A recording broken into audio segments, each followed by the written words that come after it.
Assalamualaikum warahmatullahi wabarakatuh.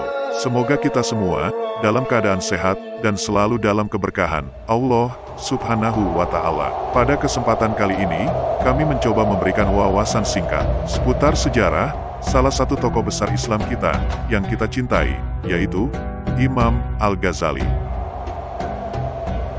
Muhammad bin Ahmad Abu Hamid At-Tusi Al-Ghazali yang bergelar Hujatul Islam. Beliau adalah seorang ulama yang sangat gigih memerangi segala macam bid'ah dan penyelewengan pemikiran tentang Islam. Beliau hadir pada saat orang-orang sedang sibuk membicarakan tentang filsafat dan berusaha meluruskannya. Beliau terkenal sebagai salah seorang tokoh dan pemikir besar Islam yang tidak hanya dikenal di kalangan Muslim, tetapi juga di kalangan intelektual non-Islam. Karena ilmunya yang sangat luas, pemikiran dan bahasanya yang menyentuh hati, ia merupakan seorang akademisi dan juga ahli tasawuf yang melahirkan karya-karya fenomenal, salah satunya berjudul Ihya Ulumuddin, Kebangkitan Ilmu Pengetahuan Agama. Al-Ghazali adalah ahli pikir ulum Islam yang menyandang gelar pembela Islam, Hujatul Islam, hiasan agama, Zainuddin, samudra yang menghanyutkan, Bahrun Mugrik, dan lain-lain.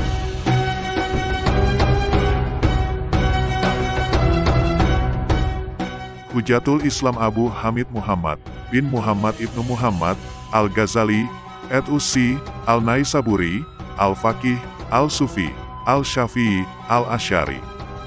Dilahirkan di sebuah desa yang bernama Ghazali, di kota Tus, Provinsi Khurasan, Iran sebelah utara, pada tahun 450 Hijriah atau 1058 Masehi. Adapun nama Muhammad yang disebutkan berturut-turut, serta sebutan Al-Ghazali yang terdapat pada nama lengkapnya, mengandung latar belakang historis dari kehidupannya. Nama Muhammad yang pertama adalah nama sendiri, kemudian nama ayahnya, dan yang terakhir adalah nama kakeknya. Sedangkan nama Al-Ghazali dengan satu Z berasal dari nama desa tempat kelahirannya. Kecuali perkataan yang sering diucapkan Al-Ghazali dengan dua Z yang dihubungkan dengan profesi ayahnya, yaitu sebagai penenun yang menjual kain tenun yang lazim disebut Ghazal. Ayahnya adalah seorang miskin yang bekerja sebagai penenun kain bulu, wool, yang selalu rajin mengunjungi rumah para alim ulama, memetik ilmu pengetahuan, berbuat jasa, dan memberi bantuan kepada mereka. Apabila mendengar uraian para ulama itu, maka ayah Al-Ghazali menangis terseduh-seduh, seraya memohon kepada Allah Subhanahu wa Ta'ala, kiranya beliau dianugerahi seorang putra yang pandai dan berilmu. Beberapa waktu sebelum ayah Al-Ghazali meninggal dunia, beliau menitipkan Al-Ghazali kecil dan saudaranya kepada temannya yang sufi, agar mendidik dan membimbingnya dengan menyerahkan harta yang dimilikinya. Untuk biaya keperluan sehari-hari mereka berdua, Al-Ghazali pun cukup beruntung, karena berada di wilayah yang ditinggali para penyair, penulis, dan ahli agama Islam, juga ahli tasawuf. Ketika harta peninggalan ayahnya habis, sang sufi itu menganjurkan keduanya untuk belajar di sebuah madrasah di Tus, yang menyediakan biaya hidup bagi para santrinya. Di sini Al-Ghazali mulai mempelajari fikih dari Syekh Ahmad bin Muhammad Ar-Raskani tentang fikih Syafi'i, kalam Asy'ari, sejarah para wali, dan syair-syair. Ketika berusia 20 tahun, Al-Ghazali berangkat ke Jurjan untuk belajar kepada Imam Abu Nasr Al-Ismaili dan menulis buku At-Ta'liqat. Setelah itu kembali lagi ke Tus. Dalam perjalanannya, dia dihadang oleh perampok yang menyita buku catatannya. Namun akhirnya catatan itu dikembalikan lagi. Pengalaman dirampok tersebut sangat membekas dalam benak Al-Ghazali. Sesampainya di Tus, beliau khawatir ilmunya akan hilang. Untuk itu, selama 3 tahun, Al-Ghazali merenung, berpikir dan menghafal seluruh pelajaran yang diterima dari gurunya. Setelah itu, Al-Ghazali melanjutkan pengembaraan studinya ke kota Nisabur untuk berguru kepada Imam Haramain Al-Juwaini, seorang ulama besar aliran Asariyah, hingga berhasil menguasai berbagai disiplin ilmu dengan sangat baik. Fikih mazhab Syafi'i, ilmu perdebatan, usyul, mantik, hikmah dan filsafat. Di Nisabur pula, Al-Ghazali mulai mengembangkan bakat menulisnya, sehingga membuat kagum gurunya, dan diberinya gelar Bahar al-Mughriq, laut yang dalam dan menenggelamkan. Setelah Imam Haramain meninggal, berangkatlah Imam Ghazali pergi ke Al-Askar di Baghdad. Ia berkenalan dengan wazir dari Sultan Malik Shah, kemudian mengangkatnya menjadi pengajar di madrasahnya, Wazir Nidam al-Mulk al-Saljuki.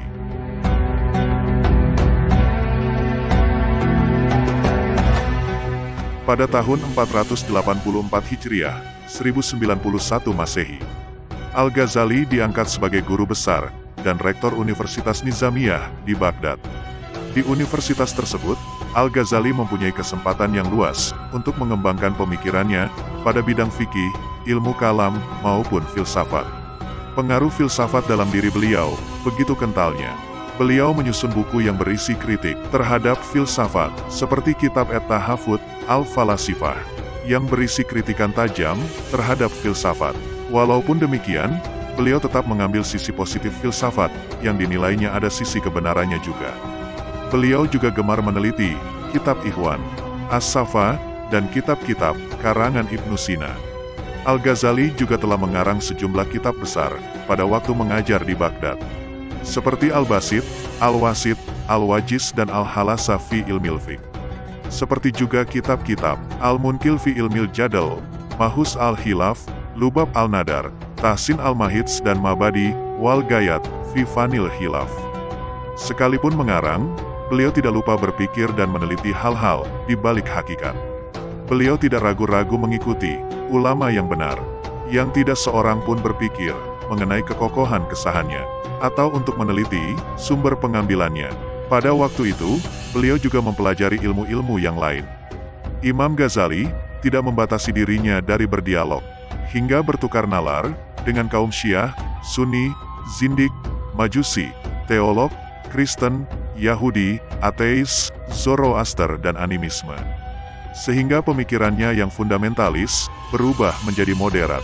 Selain itu, Al-Ghazali suka berkumpul dengan kaum deis, materialis, dan para filosof, sehingga ia terpengaruh oleh penalaran bebas.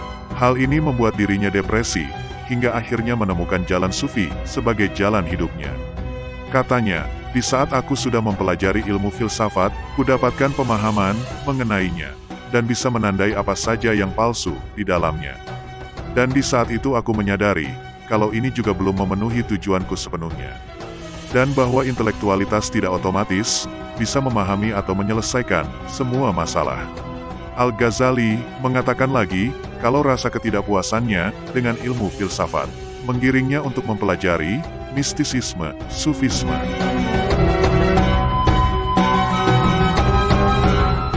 Hanya 4 tahun, Al-Ghazali menjadi rektor di Universitas Nizamiyah. Setelah itu, beliau mulai mengalami krisis rohani, krisis keraguan, yang meliputi akidah dan semua jenis marifat. Secara diam-diam, beliau meninggalkan Baghdad menuju Syam. Al-Ghazali berdalih akan pergi ke Makkah untuk melaksanakan ibadah haji. Untuk menghindari tuduhan bahwa kepergiannya untuk mencari pangkat yang lebih tinggi di Syam. Pada tahun 488 Hijriah, 1095 Masehi, beliau mengisolasi diri di Mekah. Lalu ke Damaskus untuk beribadah menjalani kehidupan sufi dan menghabiskan waktunya untuk halwat, ibadah dan itikaf di sebuah masjid di Damaskus. Berzikir sepanjang hari di menara. Beliau banyak duduk di pojok tempat Syekh Nasr bin Ibrahim Al-Maqdisi. Di Masjid Jami Umawi yang sekarang bernama Al-Ghazaliyah, tinggal di sana dan menulis kitab Ihya Ulumuddin sambil melatih jiwa.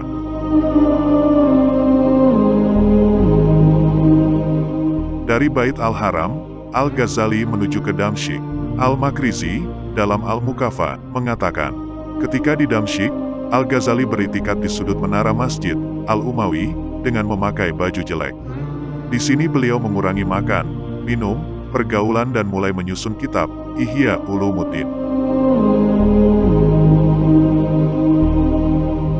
Al-Ghazali putar-putar untuk berziarah ke makam-makam para syuhada dan masjid-masjid. Beliau mengolah diri untuk selalu bermujahadah dan menundukkannya untuk selalu beribadah. hingga kesukaran-kesukaran yang dihadapinya menjadi persoalan biasa dan mudah. Untuk melanjutkan takarubnya kepada Allah Subhanahu wa Ta'ala, beliau pindah ke Yerusalem dan berziarah ke tempat kelahiran Yesus. Ia ke sana dalam rangka mendapatkan pelajaran kesabaran Nabi Isa ketika ditimpa cela dari rakyatnya, yang mana dahulu ia pernah dianggap sebagai anak haram. Dari nilai-nilai kesabaran dan ketawakalan Nabi Isa, ia belajar untuk memposisikan diri sebagai diri Nabi Isa. Al-Ghazali merenung bahwa belajar kesabaran dari Nabi Isa belum cukup.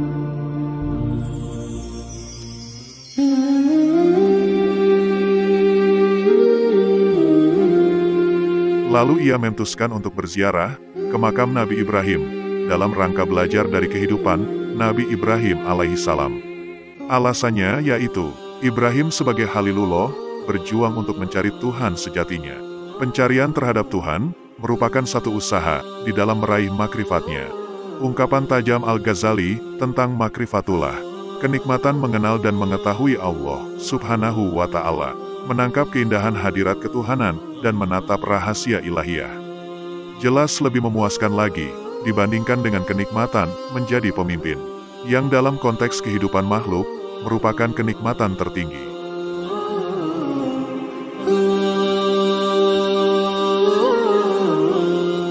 Selanjutnya Al-Ghazali menuju ke Mekah, menunaikan rukun Islam kelima, dan menetap cukup lama di Madinah, yang notabene kota Nabi Muhammad Shallallahu Alaihi Wasallam. Ketika ia selesai dari kota Haramain, selanjutnya pada tahun 499 Hijriah 1105 Masehi, ia diminta oleh penguasa Saljuk untuk menerima kembali kedudukan sebagai rektor Madrasah Nizamiyah.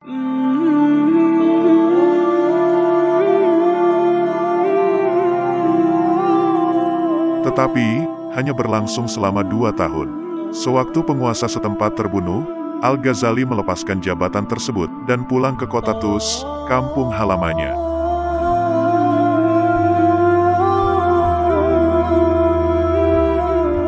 Lalu Al-Ghazali mendirikan madrasah bagi para fuqaha dan sebuah zawiyah sufiyah, membimbing para salik untuk belajar, memahami dan mengamalkan tasawuf. Lalu mengangkat saudaranya yang bernama Ahmad sebagai penggantinya, dan setelah itu mengucilkan diri di sebuah konikoh.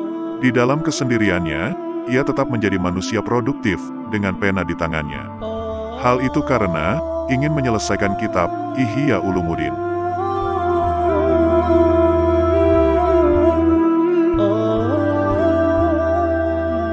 Di sela-sela penulisannya, ia diminta kembali untuk menjadi rektor. Tetapi, kali ini dia menolaknya.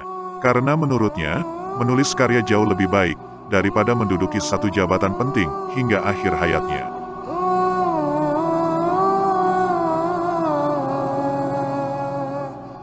Al-Ghazali meninggal pada hari Senin, 14 Jumadil Akhir, 505 Hijriah, tanggal 19 Desember tahun 1111 Masehi. Dalam usia 55 tahun. Jenazah beliau dimakamkan di Tobron, pekuburan At-Tabaran, sebuah kawasan di kota Tus. Abul Faraj Ibnul Jauzi menyampaikan kisah meninggalnya beliau dalam kitab At-Sabat Indah Al-Mamat, menukil cerita Ahmad, saudaranya, pada subuh hari Senin, di hadapan adiknya, saudaraku Abu Hamid Al-Ghazali berwudu dan salat. Lalu berkata, "Bawa kemari kain kafan saya." Lalu beliau mengambil dan menciumnya, serta meletakkannya di kedua matanya, dan berkata, "Saya patuh dan taat untuk menemui malaikat maut." Beliau kemudian membujurkan kedua kakinya dengan menghadap ke arah kiblat, terus menghembuskan nafas terakhirnya. Beliau meninggal sebelum langit menguning menjelang pagi hari.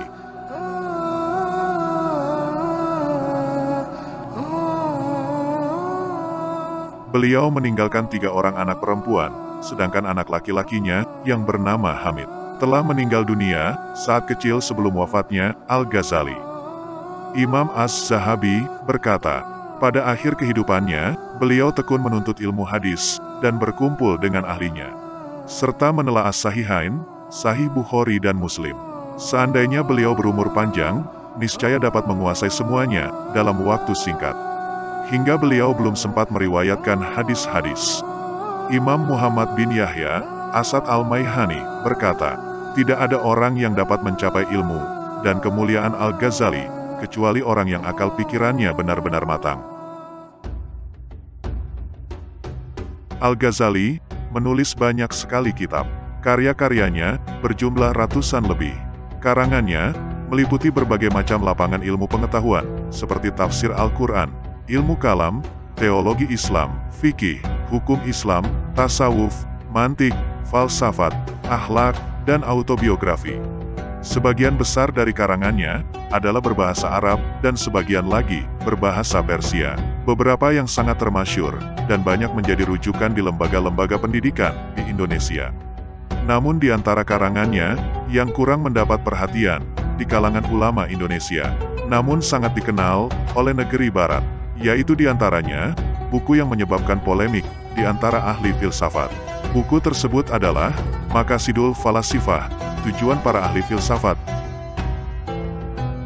dan kitab Tahafut Al-Falasifah, kekacauan para filosof. Dr. Badawi Tobariyah dalam Muqaddimah Ihya Ulum Al-Din menuliskan karya-karya Imam Al-Ghazali berjumlah 47 buah. Semuanya dapat dikelompokkan sebagai berikut ini. Kelompok filsafat dan ilmu kalam. 1. Maqasid Al-Falasifah, tujuan para filosof. 2. Tahafut Al-Falasifah, kekacauan para filosof. 3. Al-Ihtisad fi Al-I'tiqad, moderasi dalam akidah. 4. Al-Muqis min Al-Dalal, pembebasan dari kesesatan. 5. Al-Maqsad Al-Asnafi Ma'ani, Armailah Al-Husna, arti nama-nama Tuhan. 6. Faisal Al-Tariqoh Bain Al-Islam wa Al-Zindikah, perbedaan Islam dan ateis. 7. Al-Kithaus Al-Mustaqim, jalan untuk menetralisir perbedaan pendapat. 8. Al-Mutazir, penjelasan-penjelasan. 9. Hujah Al-Haq, argumen yang benar. 10. Mufahil Al-Hilaf fi Ushul Al-Din, pemisah perselisihan dalam prinsip-prinsip agama. 11. Al-Muntatla fi Ilmi Al-Jidal, teori diskusi. 12. Al-Masnun bihi ala gairi ahlihi, persangkaan pada yang bukan ahlinya. 13. Mihak Al-Nazar, metode logika.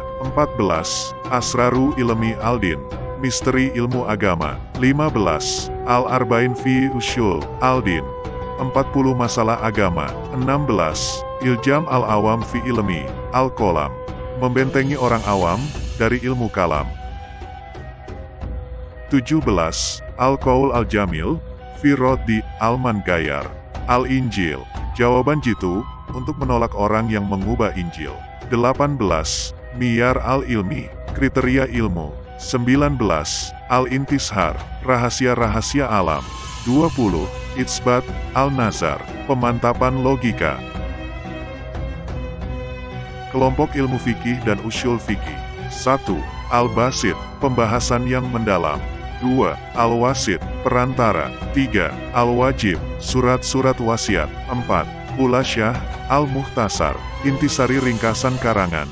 5. Al-Manhul, adat kebiasaan. 6. Sifa Al-Alif fi Al-Qiyas wa Al-Ta'wil, terapi yang tepat pada kias dan takwil. 7.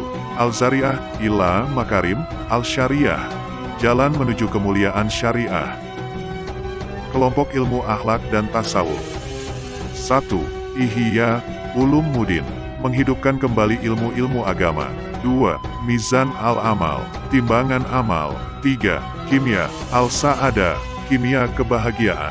4. Misikat Al-Anwar, relung-relung cahaya. 5. Minhaj Al-Abidin, pedoman orang yang beribadah. 6. Al-Durar Al-Fahirah fi Kasifi Ulum Al-Akhirah, mutiara penyingkap ilmu akhirat. 7. Al-Anis fi Al-Wahdah, lembut-lembut dalam kesatuan. 8. Al-Qurabah ila Allah Azza wa Jalla, pendekatan diri pada Allah. 9. Akhlak Al-Abrar wa Najat Al-Asrar, akhlak orang-orang baik dan keselamatan dari akhlak buruk. 10. Bidayah Al-Hidayah, langkah awal mencapai hidayah. 11. Al-Mabadi wal Al-Gayah, permulaan dan tinjauan akhir. 12. Talbis al-Iblis, tipu daya iblis. 13. Nasihat al-Muluk, nasihat untuk raja-raja. 14. Al-Ulum al-Laduniyah, risalah ilmu ketuhanan. 15. Al-Risalah al-Qudsiyah, risalah suci. 16. Al-Mahas, tempat pengambilan. 17. Al-Amali, kemuliaan. Kelompok ilmu tafsir. 1. Yakut al-Ta'wil fi tafsir al-Tanzil, metode takwil dalam menafsirkan Al-Quran. 2. Jawahir Al-Quran, rahasia-rahasia Al-Quran. Begitu banyak cabang keilmuan yang dikuasai Imam Al-Ghazali. Bukan saja nampak dari sedemikian banyak peninggalan buah tangan Al-Ghazali, tetapi juga dapat dilihat dari gelar keilmuan yang melekat pada dirinya, yang bukan saja diakui oleh dunia timur, tetapi juga oleh dunia barat. Sebagaimana diketahui, Imam Al-Ghazali dikenal sebagai filosof, tokoh filsafat Islam. Mantiki, ahli logika. Mutakallimin, tokoh ilmu kalam. Sufi, tokoh tasawuf. Fikih, pakar hukum Islam. Dan ushuli, tokoh usyul fikih. Di bidang ilmu kalam, Imam Al-Ghazali merupakan tokoh mutakallim asariyah. Sementara di bidang hukum Islam, fikih dan usyul fikih, ia merupakan tokoh Syafi'iyah. Imam Al-Ghazali adalah seorang figur ideal yang memiliki pemikiran luas dan cukup orisinal, sehingga ia diakui sebagai salah seorang pemikir yang paling berpengaruh di sepanjang zaman. Bahkan dapat dikatakan bahwa karya-karyanya telah menjadi sumber pokok bagi penyebaran kebudayaan Islam di dunia barat hingga pada zaman pertengahan. Terima kasih telah menonton dan menyimak sekilas sejarah salah satu tokoh besar Islam kita, Imam Al-Ghazali. Semoga bisa menjadi wawasan bagi kita semua, umumnya para muslimah di Indonesia. Mohon maaf bila ada salah kata atau informasi, karena yang benar hanya milik Allah Subhanahu wa Ta'ala. Wassalam.